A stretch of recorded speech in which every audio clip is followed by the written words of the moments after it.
Good afternoon, and welcome to the Labor and Technology Committee. Today is Monday, April 10th, 3 o'clock p.m. We are in conference room 224. I'm Sharon Moriwaki, chair of the committee, and with me is vice chair, Senator Grace Lee, and hopefully we'll have other members follow. Before proceeding with the hearing, I'd like to make a few housekeeping announcements. This hearing is being streamed live on YouTube. You can find links to viewing options for all Senate meetings on the live and on-demand video page of the legislature's website. In the unlikely event that we encounter major technical difficulties and must end it abruptly, we will reconvene to discuss any outstanding business on Wednesday, April 12th, 3 o'clock p.m. in this conference room 224 via video conference. If there are technical glitches during your turn to testify on Zoom, if you have people on Zoom, you may have to move to the next person, but written testimony is available on the legislature's website. The time slot for this hearing is 90 minutes, and we will accommodate everyone. We ask that you limit testimony to 2 minutes, but it seems that we have just one item on our agenda, so I don't believe we will have problems with time. So we will receive testimony first, and then today's hearing is on GM 529. And we will be considering whether to advise and consent William Kunzman, a gubernatorial nominee, as Deputy Director for the Department of Labor and Industrial Relations for a term to expire December 7th, 2026. We'll first receive testimony, and then we'll ask Mr. Kunzman to have the opportunity to give your statement, and then we'll have questions by the committee. So in person, we have Tommy Johnson. I think I saw him. Department of Public Safety. Jay Butai, Hawaii Department of Labor and Industrial Relations. Good afternoon, Chair Moriwaki, Vice Chair Lee. On behalf of the Department of Labor and Industrial Relations, and especially on my own behalf, we stand on our testimony in strong support. I've known Bill now for 12 years, and I had the pleasure and privilege of working with him when I was the Deputy Director for DLIR during the Abercrombie administration. I don't think it's an exaggeration to say that he rose through the ranks in the department. In fact, when Governor Green announced his appointment as the Deputy Director, many employees of DLIR approached me, and they were very elated.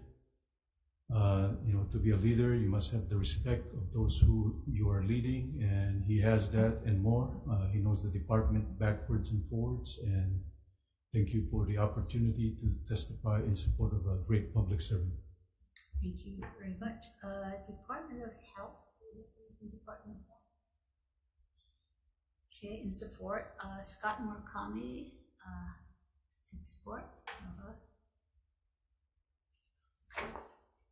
Aloha, Chair Moriwaki, Vice Chair Lee. My name is Scott Murakami. I'm testifying in my individual capacity in strong support of GM 529, nominating Bill Kunzman to serve as the Deputy Director for DLIR. I'll stand on my written testimony, but at your indulgence, I'd like to just take a minute to thank Bill publicly for his unwavering support during my tenure as your Director of DLIR, especially during the COVID-19 crisis. I can't express how truly grateful I am to Bill for all that he did to support myself, our team, and especially our community. Bill is an incredibly intelligent professional with an tremendous work ethic. He has an exceptional understanding of the statutory responsibilities and complexities of the varied departments' programs within DLIR, vast legislative experience, and most importantly, an unshakable sense of duty. He believes in accountability and transparency in government, and he'll deal head-on with complex and controversial issues. I humbly ask for your support of Bill Kunzman's nomination to serve as the Deputy Director for DLIR, and thank you very much for the opportunity to testify. Matt Matsunaga. Good afternoon, Madam Chair and Mr. Vice Chair. I stand in strong support on my written testimony for this hearing. Thank you. And on Zoom, do we have Kelly Lopez from AARP? Aloha, Chair Moriwaki and Vice Chair Lee. Kelly E. Lopez, I'm the State Director for AARP Hawaii. I'm testifying in support of Mr. Kunzman's appointment to the deputy of DLIR. On a personal level, I too have known Bill for quite a while and always found him to be really respectful, hardworking. You know, I was the director of the Department of Commerce Consumer Affairs, and Bill worked with DLIR, and I was always impressed with his eagerness to be supportive and help in any way he can. With that, he participated in the task force for the that looked at the Hawaii Retirement Savings Plan back in 2021. In 2022, he was very supportive of the legislation, and we're just really eager and excited that he was selected by the governor to serve as a deputy for DLIR. So we stand in strong support of Bill Kunzman's nomination for the deputy of the Department of Labor and Industrial Relations. Thank you so much. Thank you. We do have, is there anyone else in the room who would like to testify? Yes, please.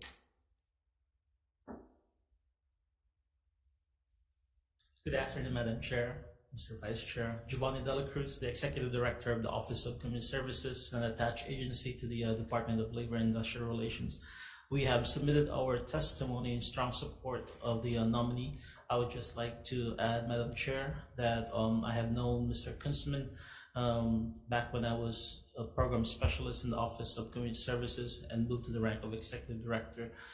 We have seen his commitment of being a leader and also willing to provide support when it's needed, especially during the height of the COVID-19 pandemic. He was already part of the director's office with former director Morikami, and when that time period when nobody knows what, especially for OCS, how we're going to address the situation, they have provided lights at those dark days of OCS. Thank you so much for the opportunity to testify. Anyone else on Zoom? Okay, so I'm going to go through. We have all of support testimony written from the Department of Transportation, from the Office of Enterprise Technology Services, CIO, Department of Budget and Finance, Department of Agriculture, Department of Land and Natural Resources, the Governor, Green, Labor and Industrial Relations Appeals Board, Department of Hawaiian Homelands, Department of Taxation, the Schindler Elevator Corporation, Altris, Hawaii Laborers, Employers, Cooperative and Education Trust, Haole Hawaii, Hawaii Injured Workers Association, Hawaii Government Employee Association, Workers' Comp Physicians, and 20 individuals in support and 1 individual with comments. So you come with a lot of people who support you. Would you like to come up now and give us your statement? Sure. Thank you very much, Chair. Chair Moriwaki, Vice Chair Lee, thank you for this opportunity to testify on behalf of my nomination for the Deputy Director of the Department of Labor and Industrial Relations. I am honored to be nominated by Governor Green to serve in his administration and the people of Hawaii. I've spent most of my career in positions serving the community to use my abilities and talents to contribute to the greater good, which has always been a priority of mine. My career path has included nonprofits working with at-risk youth and seniors, as well as government, the legislature, and the Department of Labor and Industrial Relations. I served as the Hawaii State Senate's Labor Committee Clerk for Senator Dwight Takamine. I served in that capacity for 2 years and had the opportunity to learn about the DLIR. I learned a lot more when Dwight was appointed to be the director of the department in 2010, and he hired me to come work at the department. And I've worked there since then. I've served as the designated legislative coordinator and a public information officer, and all other duties as assigned and other hats as necessary. Especially in the recent past, of course, we had the COVID-19 pandemic. Anyway, I feel very fortunate that my career path has led me to DLIR. Every day I have had the opportunity to help people, workers, and businesses in my roles. The last few years have been very challenging for the department, and with the leadership change in the works, I decided to step up in a serve as the deputy.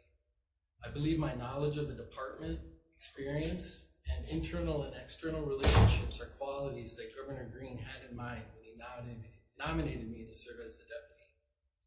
Governor Green and Director Butai's charge is taking care of people. And at the DLIR, that is a core part of what we do every day. That workers are paid fairly and timely, that workers have a safe and healthy workplace so that they can return home to their family. If they're hurt on the job or they lose a job, they have temporary help. Or if they need a job, that's what the Department of Labor and Industrial Relations does. I'm very proud to work there. So I humbly ask for your support to serve alongside the director, to serve the people of Hawaii. And I thank you for consideration in my nomination. Thank you. Questions? Okay, yeah, no problem. You've been the assistant to the department director for almost 11 years. And most recently, you changed to program evaluation analyst. The duties of both positions that I look at them appear to be very similar. Yes. And now you're serving as deputy director. So, how have you, your role, have you discussed with the director designate how your position has changed, and whether there is another special assistant and another program evaluation analyst in the director's office? So yes, we have had conversations about my role and how it's changed, and basically how the department will operate. And what Director Butai has done is basically brought over to the DLIR the same system they had at DOT, which is all the paperwork, the authorities, permissions, and all that goes to the deputy director, either electronically or in paper form. And we were going to look at backfilling any positions like my previous position, have a discussion after session and see how session shakes out, because as you know, because you're the sponsor of a few resolutions and you know other initiatives that we may not have a legislative mandate, that we want to probably bring stakeholders together and have conversations like sick leave and family leave, things like this. But in the meantime, we're fortunate to have other staff in the director's office to help out with some of those responsibilities. I believe you know David Rodriguez. He has come from the Department of Transportation, and he has a long history helping with legislative matters. Excuse me. And pre-existing, we have Kristen Lee, who's an administrative assistant 6th in the department, who is also well versed, having worked for the department for a number of years, and she also helps with legislative matters. One of the things that we've done is, because I guess it's a best practice to separate the public information officer hat from the direct leadership of the department. We also brought on a PIO that we're currently onboarding, Mike Buck, in order to, so we've been training him and sort of getting him up to speed on the department. It's, even though we're a small to medium-sized department, we have quite a number of programs and attached agencies, so it's a bit of a learning curve. And the intention is, after session, when I'm able to spend more time, would be to formally hand him the car keys to the family car and have him do the PIO role. So we do have a position that we can backfill, but kind of, I think, really depends on our team coming together and forming and performing, and then see exactly what we need to tackle after session. We have a long list of things that we want to do, that we know we have to do, just housekeeping stuff. Our policies and procedures haven't been updated for a number of years, so we want to go through and work with the executives and do that. We have these other initiatives like rezos and the other things that I mentioned earlier, like family leave, sick leave, and things like that. So. Can I follow up on just a different tangent? I think because so many of our colleagues and so much of the state was focused on during COVID, the whole unemployment situation and everything else that touched so many different departments. Clearly, though, you guys have been making quite an effort to try and retool the whole process and everything. Is your position now, and as things unfold, are you planning to have like a hands-on role with all of that going forward? No, because, well, not at least initially, because it's in a request for a proposal process. The request for a proposal unemployment insurance modernization went out on the 10th of March. And they have a timeline, which I can give you more information in detail if you want. But the goal is to have a contract in place by November the 1st. So at least for that initial part, because the deputy and the director, well, I guess the director primarily is the, I forget what the procurement calls it, the head of procurement or whatever reviews that. We kind of have I'm hands off right now, but as far as any kind of other support that they would need in the meantime, we would certainly be able to help. And then I think it's play it by ear and see how it goes as far as the actual implementation. So you have a lot of moving parts. You've got 5 core divisions. You've got a number of administratively attached and programs.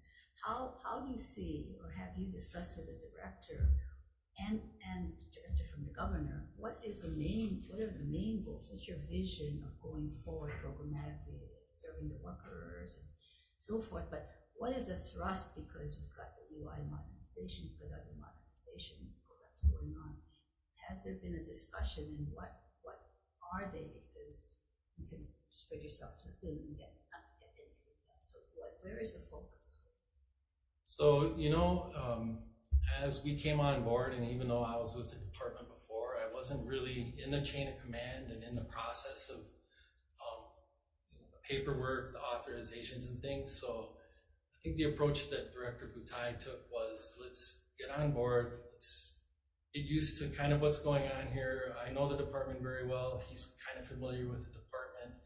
And let's kind of assess where things are. So out of that, we've identified some things in conversations like the policies and procedures, excuse me, I mentioned earlier.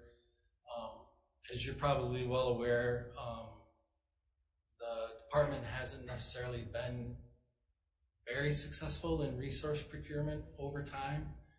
Some of our general funded programs, they're at historically low levels. The federal funding has been something that has been stable in the past, but now the legislature in recent years has recognized that there needs to be general funding to support those functions. So one of the things that we've identified is that we need to focus on trying to obtain more resources and capacity for the department. And some of the things involved with that, we've had discussions about sort of re-engaging stakeholders on both the business side and the labor side, because our business processes sometimes involve both the labor and the business side, in order to garner support and understanding for what our needs are. Modernization, I would say, is part of that. We've taken a look at, we get this unbelievable amount of paper that comes across our desks every day, and some of them are LIRAT, the Labor Industrial Relations Appeals Board case files that come through for the director's signature that are literally in postal boxes. So we have some stuff that comes electronically, and then we have other stuff that comes in paper, and sometimes it's the same stuff. And ideally, our thought was, well, that's something that maybe we should look at trying to convert that to be all electronic kind of stuff. And so, that's another initiative that we've looked at. And I think the other thing that Director and I have talked about quite frequently too is just making sure that we have the right culture in the department, that there is a positive, supportive work environment, that people are recognized for their contributions. Unfortunately, over the past few years, the state in general and the department, we haven't had many formal occasions. Like we have our ISAC, it's the employee awards for meritorious reasons and for their service. We haven't done that for a couple of years because of the COVID pandemic, so reanimating some of those things. That's among the conversations we've had. So it's really taking a look at what our issues and programs, what is the focus? Is it unemployment insurance? Is it workforce development? Is it jobs? Is it workers' compensation or safety? What are the thrusts that, if you're going to look for state resources, where should it be moving? What is the biggest challenge as you look over the next 5 years, 4 years, coming out of the pandemic? Where should the department be focusing, or have you had that discussion over the last 4 or 5 months? Yeah, so I think it's critical that we, and I think we've identified recruitment and retention as one of those issues, because you mentioned we have a small but diverse department and we have a lot of different missions. So I think one of our missions is to make sure that we can accomplish our mission, the missions of all our individual programs, and do that in a way that's efficient. You know, there are some processes, some programs in the department where it literally can take years to get resolution to a workers' comp case if it goes before the Labor and Industrial Appeals Board, or a Chapter 104 prevailing wages violation if it's contested. So, you know, part of that is the resources that I mentioned. Part of it is looking at and using the experience of modernization in one division to help other divisions. Because I know, for instance, Disability Compensation Division was the first division that was fortunate to receive state general funds to do modernization. And you know Joanne Bidenhar, she's the administrator of DCD. And I think her relationship with Ann Prairie Stacchio, both in the director's office and as program people, has definitely informed and helped UI with the implementation of their process to do their automation project for UI.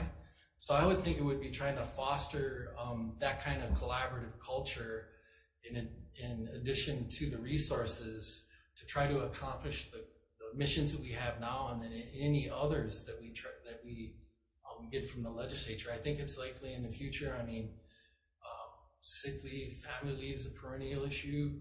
Right now we have the Hawai'i Retirement Savings Program. That's a program that the legislature has already given to us that is going to take a lot of time and effort, going back to what you had mentioned about the director's office, because that's something that's going to be run out of the director's office. Have you looked at, there's so many issues and challenges, and where are the real challenges for where the workers are? I mean, as you say, in this past session, we've heard about people coming in and family leave, paid family leave.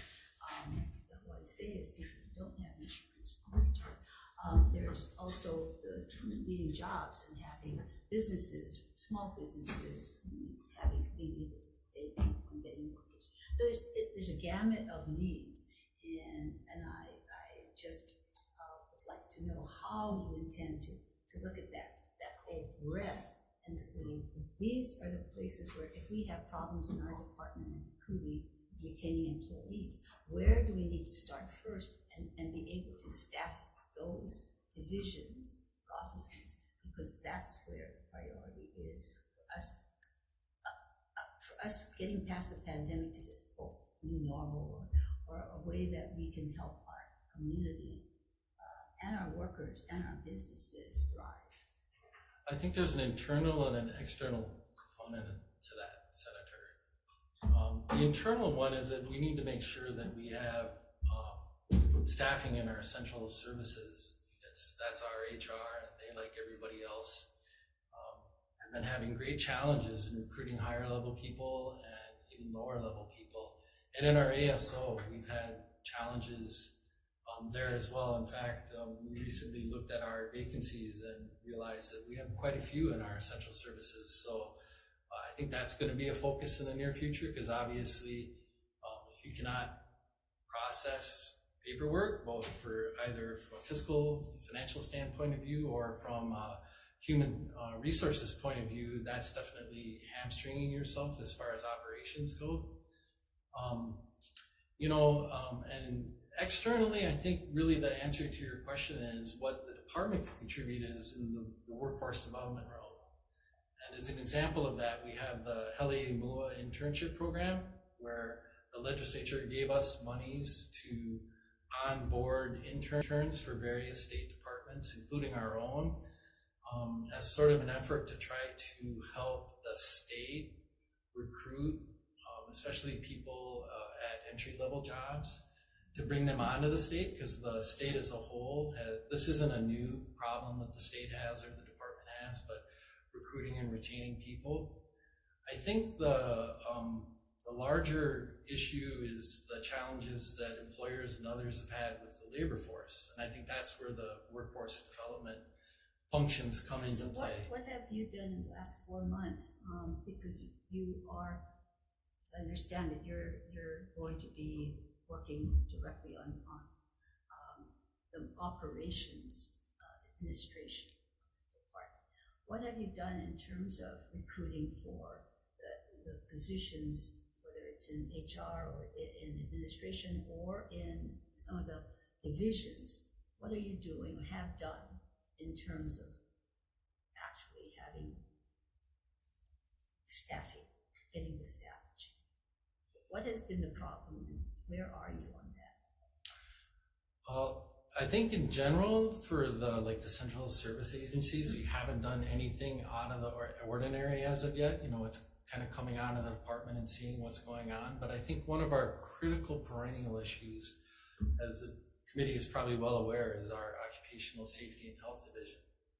And out of legislative discussion this session, we've taken some ideas from the chair and other discussions that came up and gone back and talked to the feds about potential other ways to use monies that we get a hold of through penalties and other things, as well as there was a suggestion by Chair Moriwaki, yourself, about trying to collaborate with other entities in the community. So we actually had a conversation with our workforce development administrator and our HIOSH administrator, and out of that we've had some conversations. Well, it was really the workforce development division, because it's the people they work with the community colleges, to make some of the classes for occupational safety and health professionals become part of the Good Jobs Hawaii initiative, where students could take those courses for free.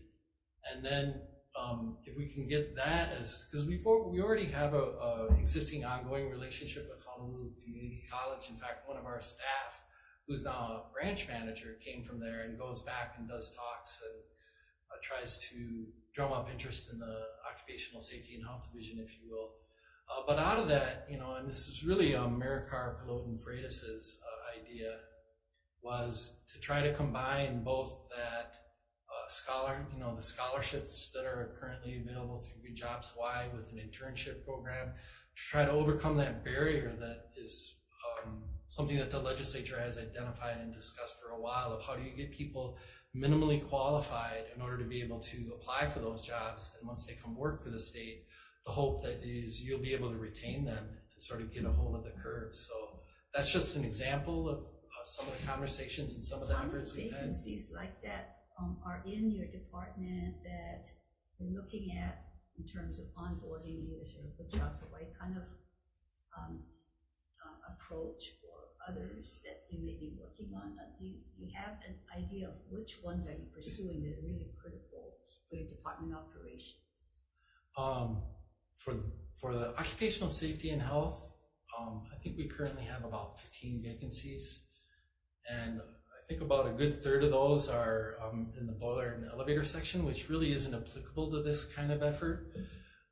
That's a whole nother kettle of fish, the elevator inspectors. But for the occupational safety and health, those positions are positions that could be served in this manner.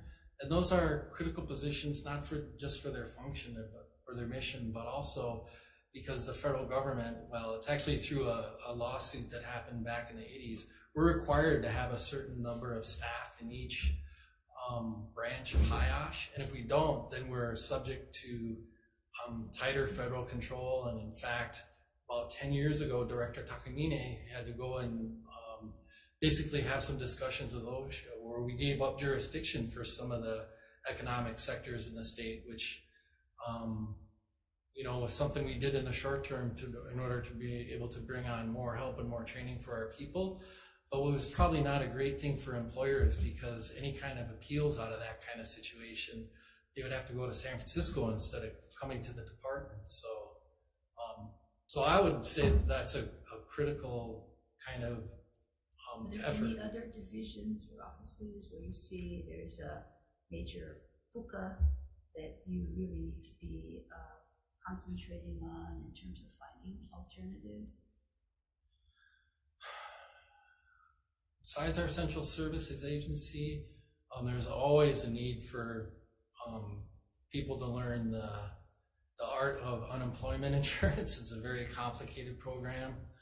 We have not had any discussions yet about how to do that, but that's a potential one for the future, because it's a very specialized thing. Is unfortunately a lot of people in the legislature learned in the recent past, because some of the people from the legislature were involved in actually going to the convention center and working on UI, and they found out, oh my gosh, this is a lot harder than it sounds like on paper or whatever. But another one I'd have to say is workforce development. We have a lot of vacancies in workforce development, and I know they've been working on it, but in order to really try to make a larger impact in the community, in our state, I think it's hard to do unless you have the staff. Yeah, that's not a new problem for workforce development either. Okay, thank you. Any other questions? Just real quick, building on that, one of the earlier things that the chair brought up, there's been a lot of effort in the private sector to, coming out of COVID, kind of rethink what the basic work week looks like for most folks, what kind of working hours, what kind of remote versus in person, all those various things. In Hawaii, we seem to be somewhat behind the curve compared to other places when we think about, even going into COVID, what that transformation looks like over time. Do you have any thoughts on why we tend to be more resistant to change in the workplace, in particular when it comes to labor in the private sector?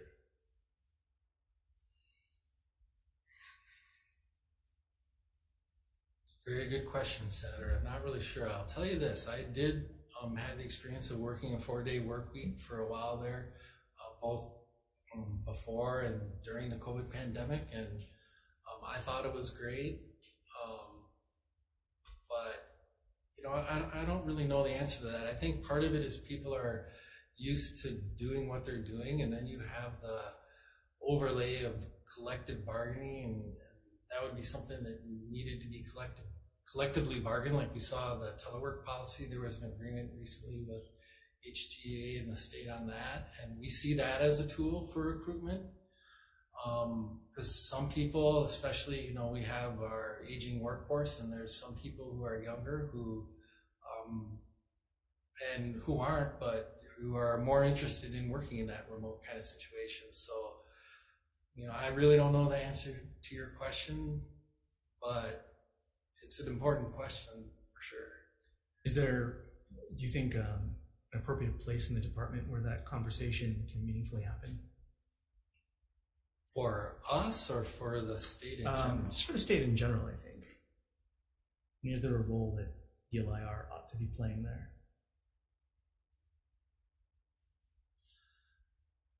That's a good question, because off the top of the head, I would think Workforce Development Division and the Workforce Development Council would have their pulse on what's going on in the economy in that respect. On the other hand, one of the unfortunate things I think that happened during the COVID pandemic was that the legislature consolidated some of the research statistics functions.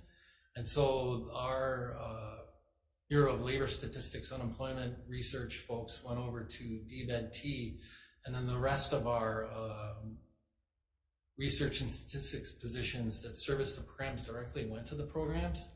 So I would say that Research and Statistics Office would have been a great place to have that conversation, because those people, for the most part, are in the business of doing surveys and keeping tabs on what's going on in the economy. It's one thing that Director and I have discussed is about potential for the future, because even though maybe it does make sense to consolidate some of the, especially the unemployment insurance division with unemployment insurance labor force stats with DBED-T. What we found in the department is that when we broke up research and stats and put research and statisticians in the programs, we weren't happy because they weren't working with other research statisticians. So, yeah, I don't know. I would think workforce development would be the best unit or workforce development council in our department. So just to clarify, so some of your staff went over to DBED, your Correct. RMS staff, and some stayed with your department, and Correct. they're within units in your department. That's So correct. which divisions are they in? So there was, I think, 3 positions that went to unemployment insurance division. I think there were 2 that went to disability compensation division, and they service the special comp fund and the medical fee schedule. There's surveys that are supposed to be done every 3 years. I think there was 1 that went to the director's office for an unknown reason. We really don't know why we got that position. There was a couple that were working on BLS OSHA stuff that went to HIOSH. So there's, I believe, 2 positions in HIOSH. What about workforce development? There was, that's true, that's correct. There was also a couple of statisticians that went to, or positions that went to workforce development. I'm not sure if any of those are currently occupied. I think that was a retirement that we had. So I think workforce development does not have any of those type of position currently employed. So you're saying none of these staff talk to each other, they just do whatever they do within they're now segregated, so they're like silo researchers. Yeah, well, yeah, I'm not really sure of whether how much they communicate with each other, but I guess They used to. they used to, yeah, because they were in the same office. And then you have the ability to train people, cross-train people, and to be exposed to other things besides just your little silo of functions. So our discussions and we've had with people since we've come on is they've had challenges recruiting for those positions because they've either lost people that were transferred to those positions, they went to a different department because they went to like a research and statistics section, and they've had a hard time getting people to come on board. And I think part of the answer is that there isn't a dedicated office for those folks. They don't have the opportunity to work with the same kind of professionals that they are. Just going back to Senator Lee's question, the nature of work is changing, even in terms of the kind of work or positions that are out there.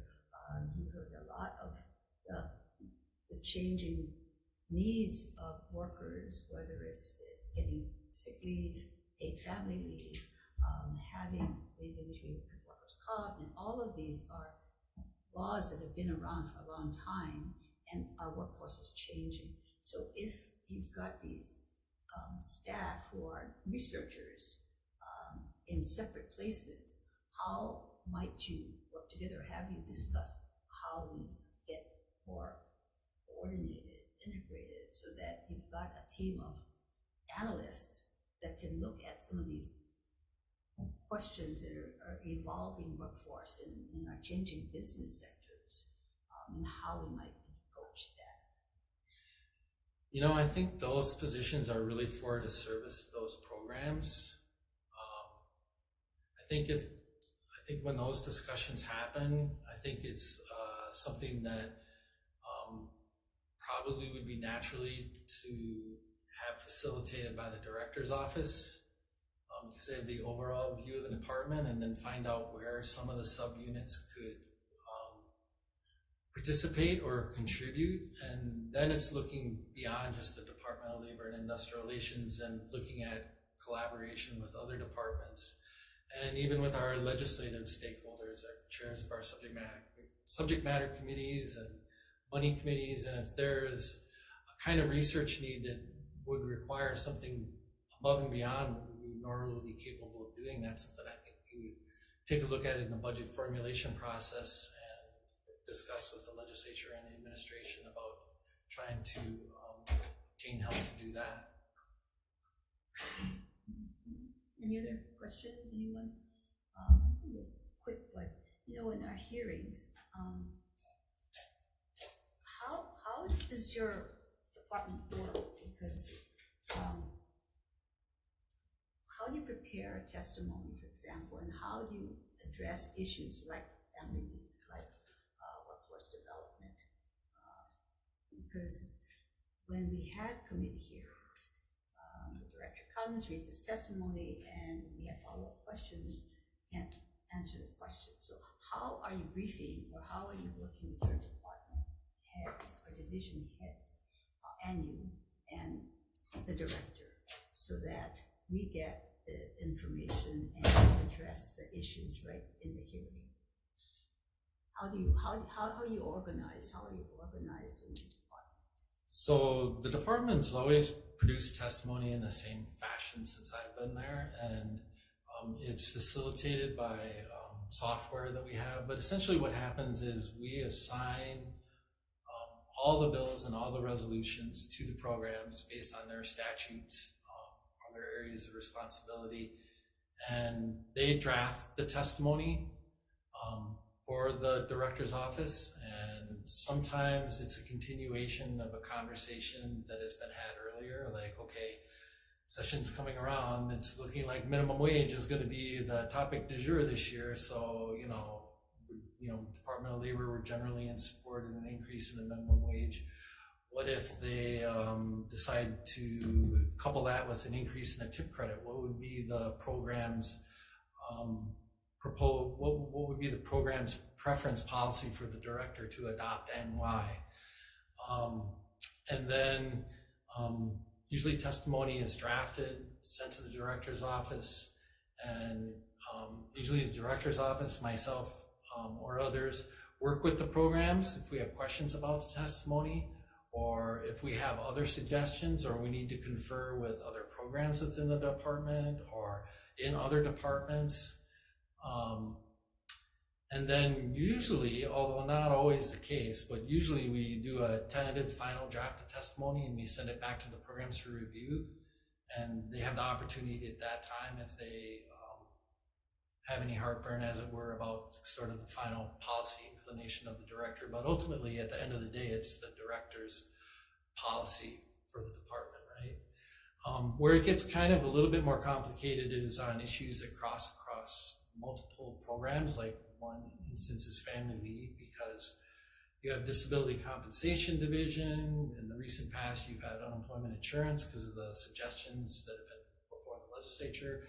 And it also affects wage standards. So that takes a kind of coordination of input from those various branches, ultimately with the director's office, to come up with the draft testimony. And usually that's a two-way street, unless time really is a factor. And then sometimes the director's office just makes a call, and then we adjust from there. So how do you deal with process? Is it back and forth? And you send something up, something back? Yeah, it really depends. Like I said, we have the software that we use and have the ability to review testimony and send it back through I think it's a SharePoint. And then sometimes it's a little bit cumbersome to do when you have multiple programs involved. So sometimes that's just done through. So there's no interaction of people, so the administrators will have to say, hey, it depends. going forward. It really depends on the issue. Have you done it though?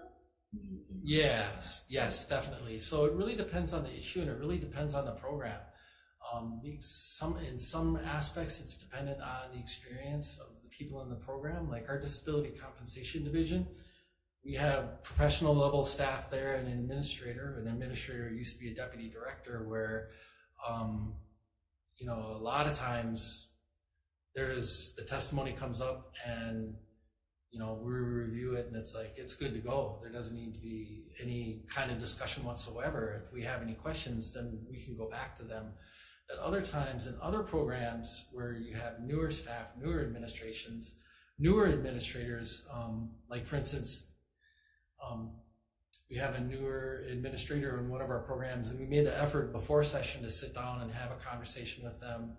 Multiple people from the director's office with that program, with their administrator, with their program person, and to discuss potential bills that we saw coming through. And then actually, when we got the full slate of the bills before us, we went and had another conversation with them to try to give them more support and more understanding of how we read the implications of what the bills are, and some of the political implications, frankly. And actually to learn from them what their understanding of what the actual language in the measure does. So it really depends. Other times, like unemployment insurance, we have very experienced people there. We have someone who is a director who's entirely capable. Basically, the testimony, unless there's some major in it, I mean, we don't really touch it.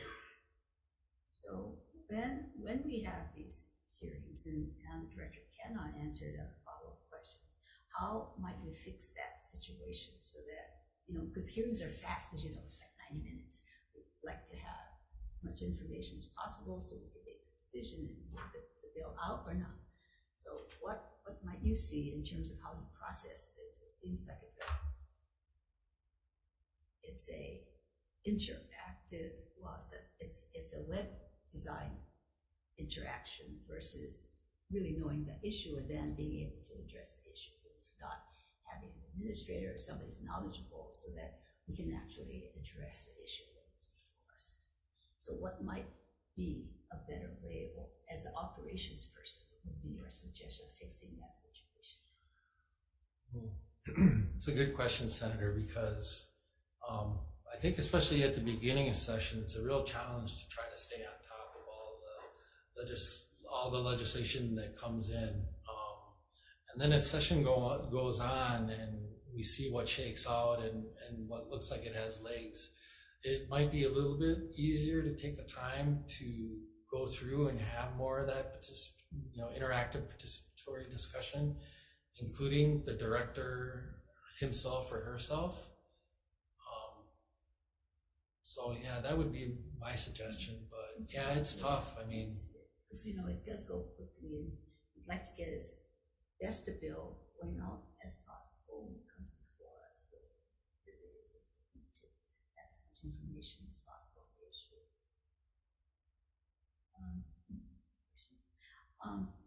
One more, we worked on the Workforce Development Council, and we disagreed on the law on that, on whether it was administratively attached or not, and right.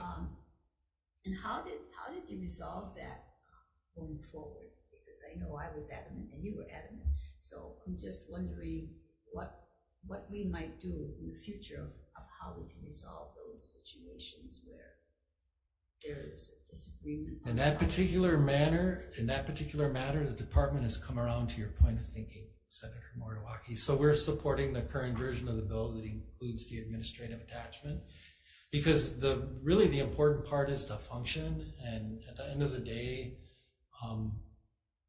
we defer to the legislature as policymakers, and the more important thing is to make sure that Workforce Development Division and Workforce Development Council are fully integrated, and we don't have two captains trying to drive the ship. And I think that's really the more important thing for that particular thing. But I think, like anything else, I think it's about relationships and having discussions. I know this year is a transition year for everybody, but I think moving forward, I think the ideal thing would be to have more meetings and more communications with our chairs.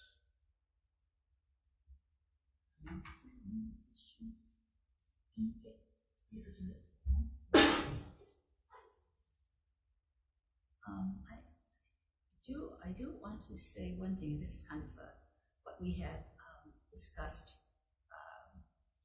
when we met personally, and I'm going to have to put it on the record.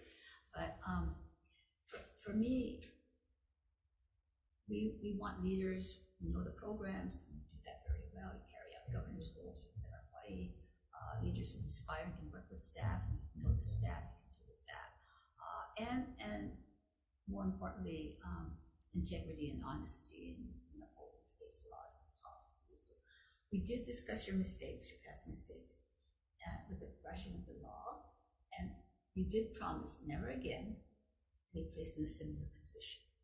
And I want to, for the record, say I really appreciate your honesty, and I just wanted for the record to say that we discussed it, you committed to never having it happen again, and I really appreciate that, and I think that shows the integrity and honesty with which you're going forward. So I did want to bring that up to the record.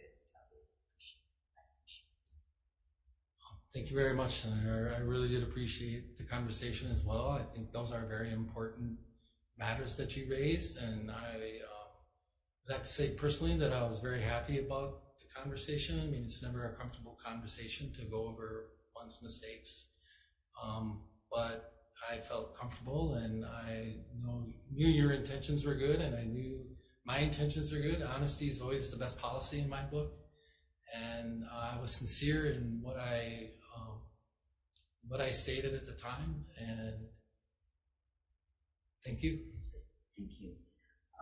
We're going to recess for decision making.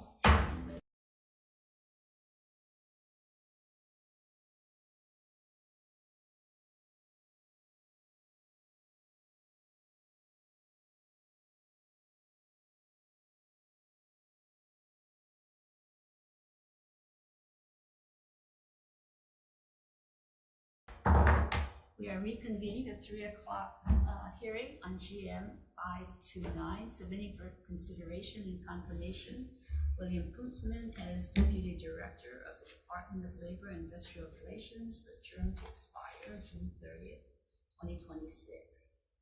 It's the Chair's recommendation to advise and consent on GM 529. Bill has shown his commitment to the department over 12 years, serving 5 directors and the Director's Office of keeping the public informed during the COVID crisis.